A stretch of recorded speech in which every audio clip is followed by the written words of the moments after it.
Hello friends, I am Priyanka and you are watching Priyanka's teaching.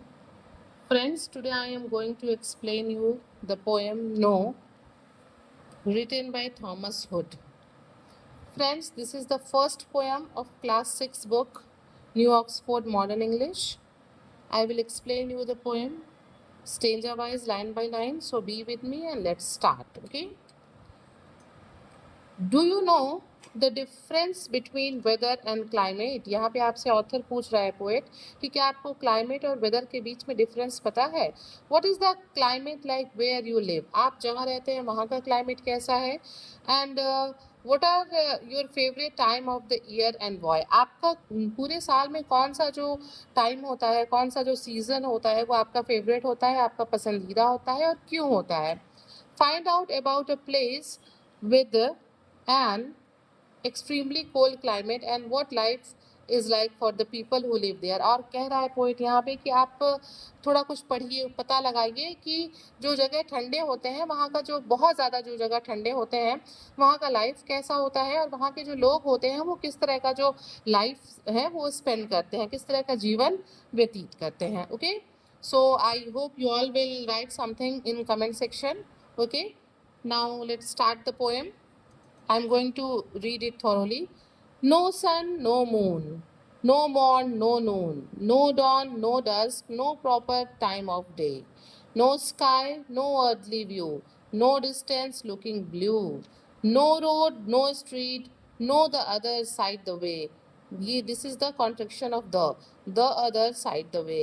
No end to any row, no indication where the crescents go, no top to any steeple, no recognitions of familiar people, no courtesies for showing them, no knowing them, no travelling at all, no locomotion, no inkling of the way, no notion, no go, no by land or ocean, no mail, no post, no news from any foreign post, no park, no ring, no afternoon gentility, no company, no nobility, no warmth, no cheerfulness, no healthful ease, no comfortable feel in any member, no shade, no shine, no butterflies, no bees, no fruits, no flowers, no leaves, no birds.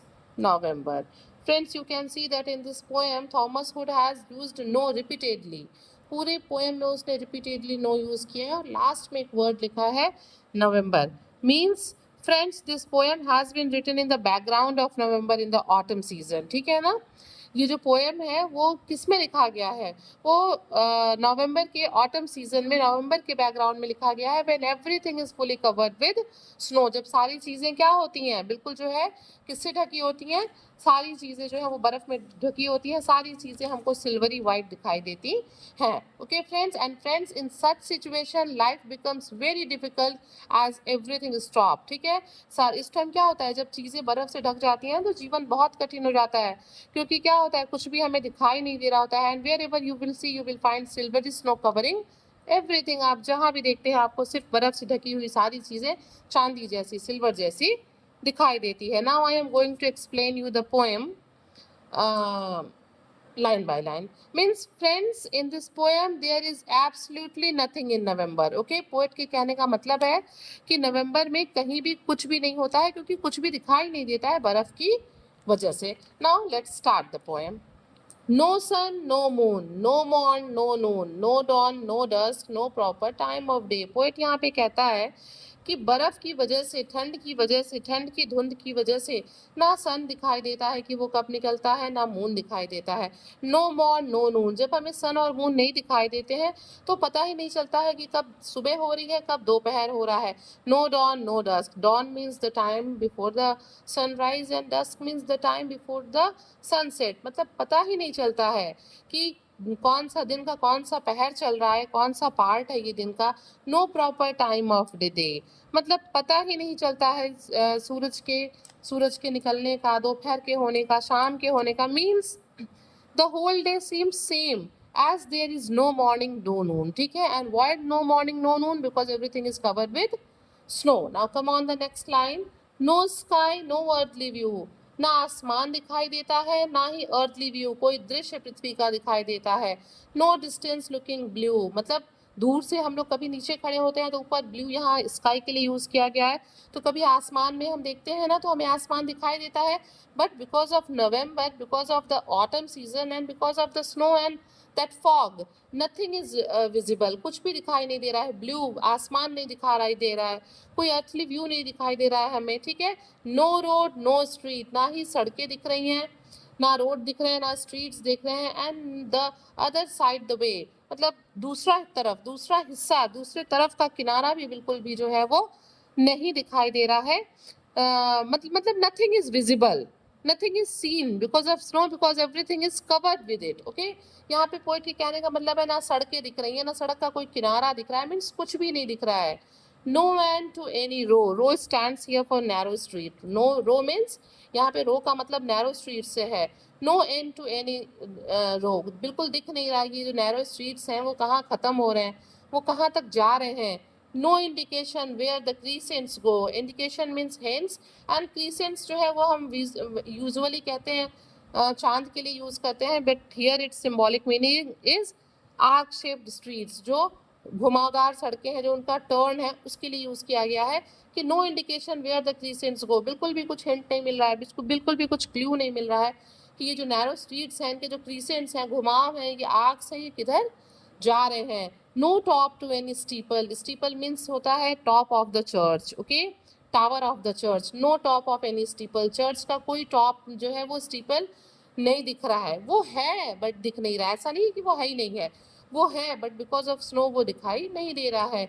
No recognition of familiar people, ठीक है, कोई भी जो हमारे अपने लोग हैं, जो हमारे फेमिलियर लोग हैं, हमारे जान पहचान के लोग हैं, हम उनको देख नहीं पा रहे हैं, because there is no opportunity to see the people, ठीक है।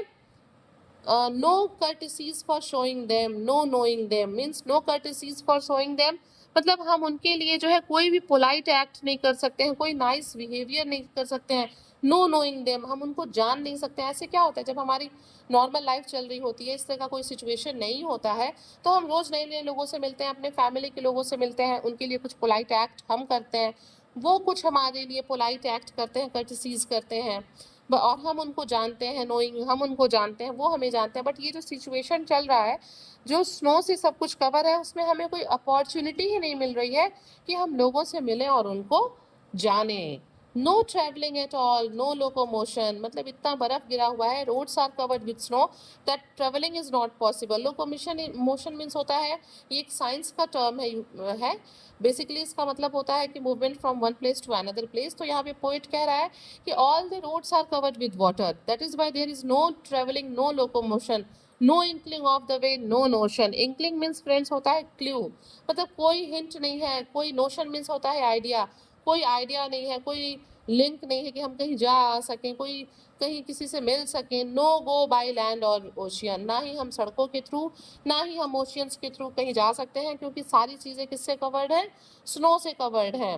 Come on the next line, no mail no post, mail का मतलब यहाँ पे ईमेल से नहीं है फ्रेंड्स, क्योंकि ये जो कविता लिखी गई है कम से कम 150 साल पहले लिखी गई है, तब तो ईमेल का कोई सवाल ही नहीं था। पोएट यहाँ पे कहता है no mail no post, no news from any foreign coast, coast means होता है समंदर का किनारा। पोएट यहाँ पे कहता है कि सड़कों के कवर हो जाने से, लोगों के ना जा आ पाने से, ना चिट्ठियाँ जा आ पा रही हैं, ना पोस्ट हो पा रहे हैं, ना ही हमें फॉरेन कंट्रीज में, दूर अब्रॉड फॉरेन में रहने वाले अपने रिलेटिव्स का, फ्रेंड्स का, अपने नोन वन के किसी के बारे में कोई न्यूज़ हमें नहीं मिल रही है। No park no ring no afternoon gentility, park here stands for the Hyde Park in London, okay friends, यहाँ पे जो है ये जो पार्क है वो लंदन के हाइट पार्क को जो है सिंबलाइज कर रहा है, and it is the most beautiful and the oldest park, ठीक है। यहाँ पे पोइट कह रहा है नो पार्क, यहाँ का जो हाइट पार्क है वो भी बिल्कुल इनविजिबल है, कवर्ड विद स्नो है। No ring, ring stands for circular course to riding, ठीक है, ऐसा सर्कुलर पार्क में ऐसा सर्कुलर कोर्स जहाँ पे लोग डिफरेंट डिफरेंट एक्टिविटीज़ करते हैं, ठीक है। नो आफ्टरनून जेंटालिटी, जेंटालिटी मीन्स जो रिच पीपल है, जो हाई क्लास पीपल है, मीन्स कह रहा है पोइट यहाँ पे, जब नॉर्मल टाइम होता है तो लोग क्या करते हैं, पार्क्स में जाते हैं और वहाँ पे जो कोर्स बने हुए हैं वहाँ पे कुछ एक्टिविटीज़ करते हैं, बट इस टाइम बर्फ़ के भरे होने की वजह से वहाँ पे कोई एक्टिविटी नहीं हो पा रही है। No company no nobility means कोई किसी से मिल ही नहीं रहा है। ये रिच पीपल, ये हाई क्लास पीपल जो है वो इकट्ठे नहीं हो रहे हैं। That is why there is no company, कोई किसी से मिल नहीं पा रहा है, किसी को किसी का कोई साथ नहीं मिल रहा है। एंड नो नोबैलिटी, कोई जो है किसी के लिए कोई सोशलाइजेशन का बिहेवियर नहीं कर पा रहा है। No warm no cheerfulness no helpful ease means warmth means यहाँ पे क्या है, वार्म फीलिंग है। Warmth stand for the warm feeling means there is no any warm feeling for anyone, for each other, nobody is happy, कोई वहाँ खुशी नहीं है। no healthful ease, healthful ease means होता है एक्टिविटी, हेल्दी एक्टिविटी। वहाँ पे कोई हेल्दी एक्टिविटी, लोग घर से नहीं निकल रहे हैं, कोई किसी से बात नहीं कर रहा है, सिचुएशंस जो है वो फेवरेबल नहीं है, लोग को मोशन नहीं हो पा रहा है, किसी की न्यूज़ नहीं मिल रही है, तो लोग कैसे ही खुश हो सकते हैं, कोई हेल्दी एक्टिविटीज़ कर सकते हैं। No comfortable feel in any member, किसी को किसी के लिए कोई कंफर्टेबल फीलिंग नहीं है। No shade no shine no butterflies no bees no fruits no flowers no leave no birds. Friends, you can see in the picture as it is a autumn season there are no leaves on the trees. ठंड की वजह से भी पत्ते नहीं है, और autumn जो है वो तो खैर है ही है। तो पेड़ से जब पत्ते शेड हो जाएंगे, नो शेड और no shines because sun is not there, no butterflies no bees, पेड़ पे पत्तियां नहीं है तो बीज और बटरफ्लाइज को भी कहीं रहने को नहीं मिल रहा है। No fruits no flowers no leaves no birds means अगर फ्रूट्स नहीं है फ्लावर्स नहीं है तो बर्ड्स वहाँ पे कैसे रहेंगे, और इतने ठंड में जो ट्रीज हैं वो कैसे फ्रूट्स को बेयर करेंगे। नवंबर मीन्स ये कैसा सीजन है, ये नवंबर का सीजन है। मीन्स फ्रेंड्स, यहाँ पे थॉमस हुड ने जो है वो बहुत तरीके से जो है ठंड को डिस्क्राइब किया है, जब वहाँ पे सारी चीज़ें जो है ढकी हुई हैं स्नो से, जब सारी चीज़ें सिल्वरी कवर है।